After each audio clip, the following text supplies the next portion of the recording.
Hello, good day. I am Angieliquie Mejilla from BSN 1A. So, now, let's talk about Microbiology and Parasitology, Chapter 9. Using antimicrobial agents to control microbial growth in vivo. So, in vivo means inside the laboratory.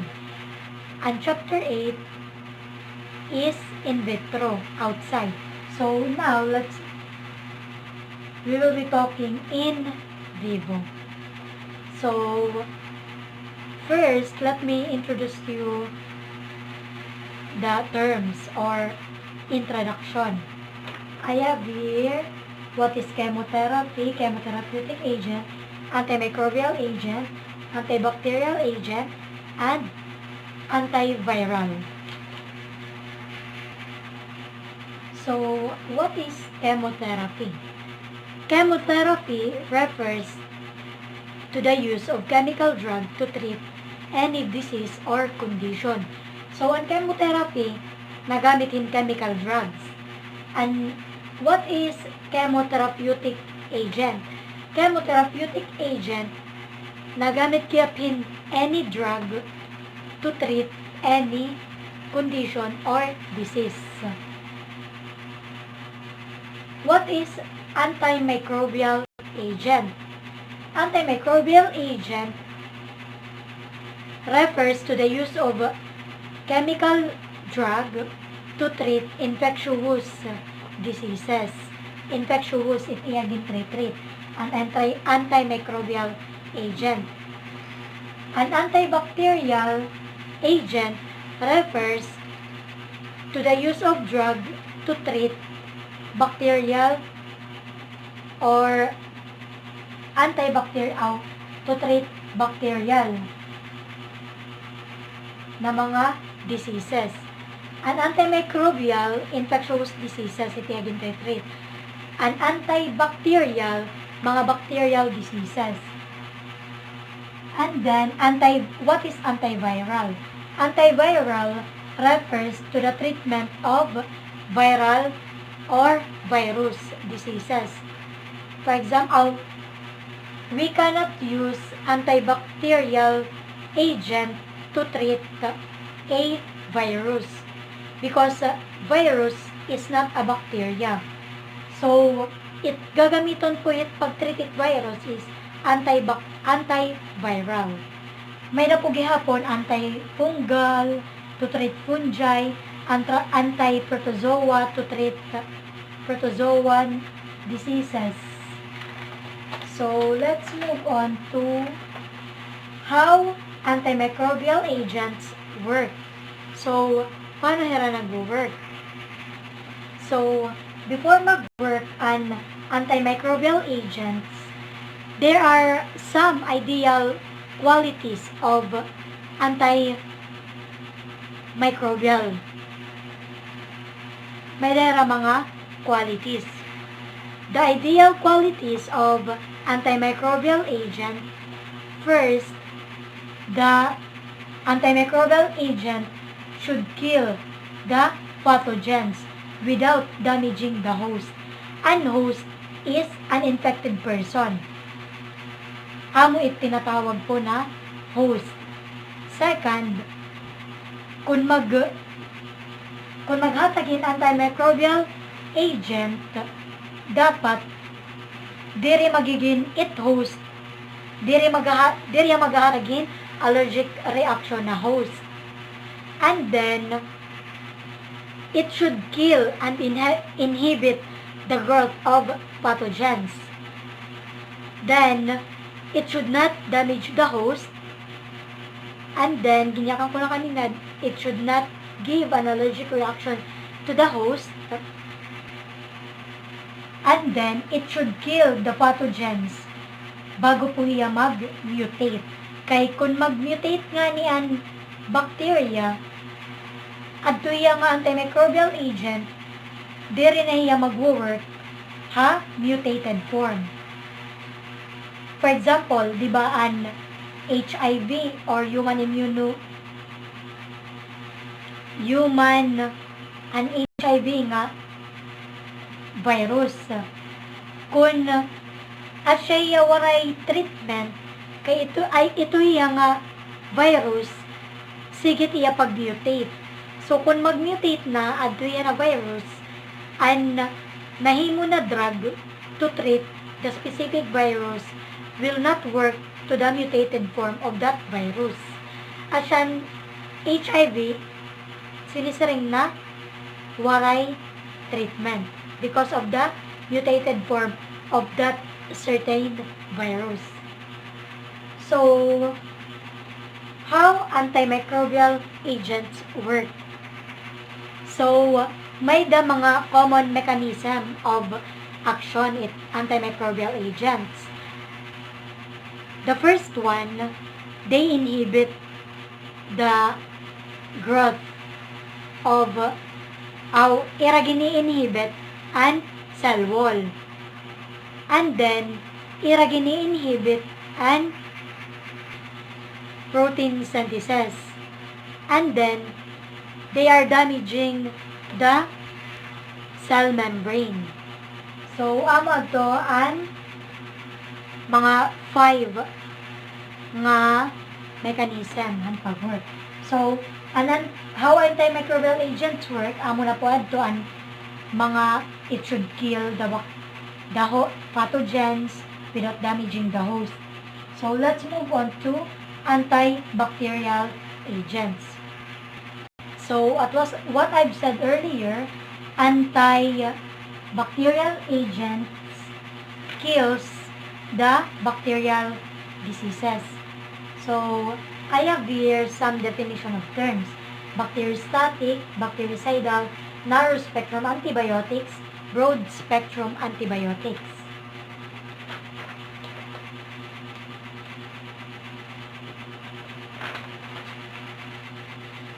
So, what is the difference between bacteriostatic and bactericidal? So, bacteriostatic, by the word itself, static means it is stable. So, bacteriostatic meaning the bacteria iya lagin papasteady or ginpapastop han pag-grow, stopping the growth of bacteria. Pero, di rin niya ginpapatay. Ginpapasteady la, di rin mag-grow ang bacteria. But, bactericidal, the word itself, cidal means suicide. So, ang bactericidal is iya ginkikil totally an bacteria. So, there are two types of mga spectrum antibiotics. The narrow spectrum and the broad spectrum antibiotics. So, narrow spectrum antibiotics, meaning, inipuyan ng mga antibiotics, the word itself narrow, it iya lagin na, iniya nga antibiotic, bagat attractivia ay destructivia, gram negative la. Only gram negative. Destructivia, gram negative and narrow. While on broad spectrum antibiotics, it iya destructivia both positive and negative. Gram positive and gram negative bacteria. Amo to ang broad spectrum antibiotic. So narrow, destructive into negative, gram negative bacteria, while broad spectrum both destructive to gram positive and negative bacteria. Let's move on to what is multi-drug therapy. So, and multi-drug therapy, there are some cases na kung maghataghin medisina, bagat it usalakat one piece of a medicine or it usa ka medisina, diri natalag, diri not enough to kill that certain bacteria. So, the meaning of multi-drug therapy means iya ginpapatay it bacteria sunod-sunod. na paghataghin drug. For example, in tuberculosis patient and mga TB patients, it gintutumar mga TB patients na tumarhirahin for rifampicin na isoniazid nga 4 ka tablets hiton nga drug. Kay kun usalaan tumaron nira, not enough to kill the Microbacterium tuberculum or Mycobacterium tuberculosis, not enough kung usalaan era tumaron. So, ira ginto tumar after pag tumaron usa ka tablet, susundan na usa ka tablet, madalot usa ka tablet, adan usa ka tablet. So, in simultaneous ang pagtumar hadto iya nga isoniazid or rifampicin para magdulot ang medisina. So, nagtutumar ang mga TB patients, nagtutumar hira for 6 months nga diri may stop itira pagtumar adlaw-adlaw. Kay kung mag-stop hira pagtumar, adto hira nga treatment mawawaray gamit, mabak to zero hira. Kay ira na stopan ang pagtumar. So, ano po adto ang multi-drug therapy. So, what is the difference between synergism and antagonism?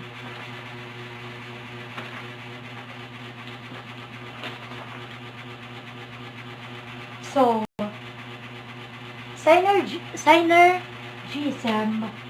when 2 or more drugs work together to accomplish, or it's synergism, good thing hiya.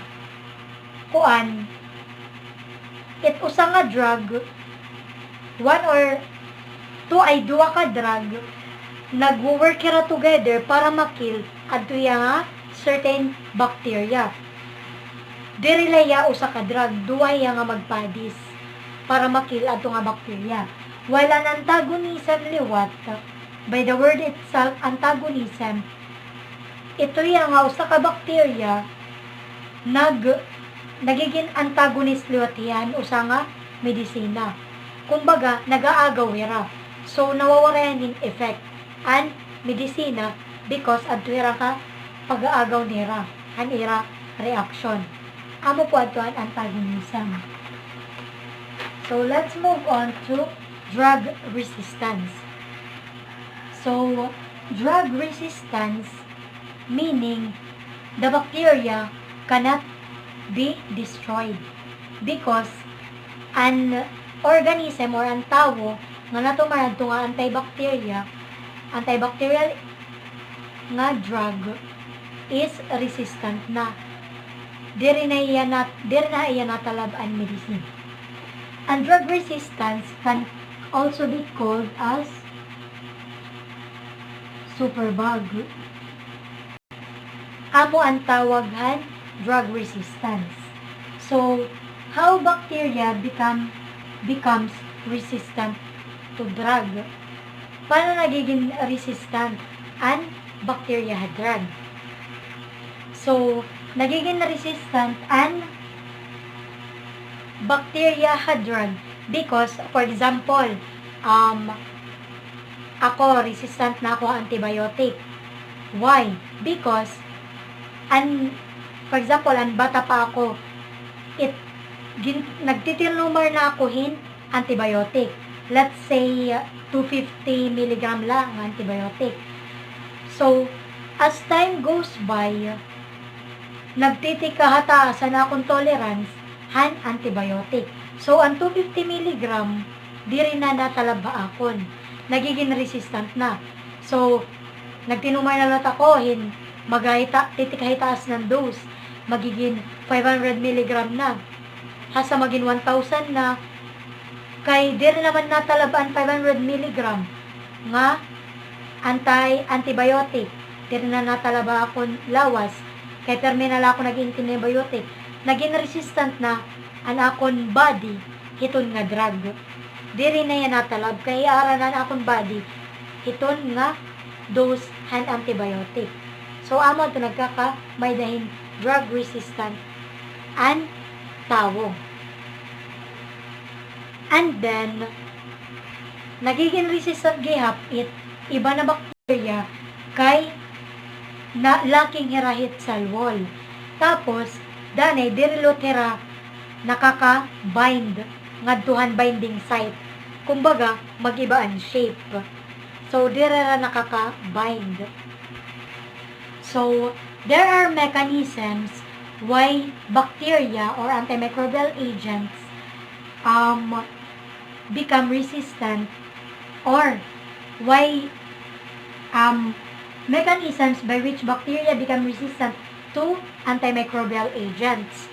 First, ang bacteria, ginyakan ko na kanina, diri yan nakakabind, ngadtuhan binding site. Tapos, na laking hirahan sa wall. Kung laking hirahan sa wall, then the antibiotic cannot enter the cell. Kay waray cell wall. And then, the drug is destroyed or inactivated by an enzyme. Na-inactivate ang drug by an enzyme. So, diri niya makaka-react. Lastly, an drug, for example, may usa ka cell. Amoy ni an cell. Amo din drug. Sumulod an drug. Pagsulod niya, waray pa iya mag-react, or para mapa-upayad to nga cell, na-pump out na hiya ang drug. So, ka-pump out niya, waray may nahimo hasakob, pero nakagawas na hiya without reacting. So, amo po adton mga mechanisms kay anon bacteria gihap nagiging resistant sa drug. So, let's move on to delactamases.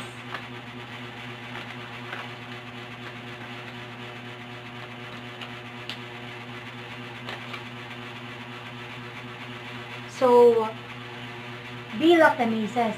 Ang delactam ring, tinatawag na garage. Tapos, it nagdi-destroy liwat ang delactam ring nga na-produce an enzyme is the delactamases. Iyan nagdi-destroy ang delactam ring. Tapos, there are two types of delactamases. The penicillinases and cephalosporinases. Penicillinases destroys the bagat itiagin di-destroy mga penicillin. Itiagin di-destroy ang delactam ring ha penicillin. Delactam ring ha penicillin. Ang cephalosporins iagin di-destroy ang delactam ring ha cephalosporins. So, amad tong two types ha delactamases. So, what clinicians and patients can do to help the war against drug resistance? Diba? Kaurugan po aton mga drug resistant na drug. Ako, resistant na ako sa mga antibiotic. Kaya naiara kon pag ininta antibiotic. So, here are some tips or bagat madugang kita knowledge kung what clinicians and patients can do to help the war against drug resistance. First, dapat clinicians dirihira pre-pressure. Diba? May da mga patients nga nagre-request dayon, gusto mag-antibiotic dayon hera. Bisan itira sakit is diri pa kailangan ng antibiotic. For example, nalait mga for example, based on my experience, nagkamay na akong allergic rhinitis.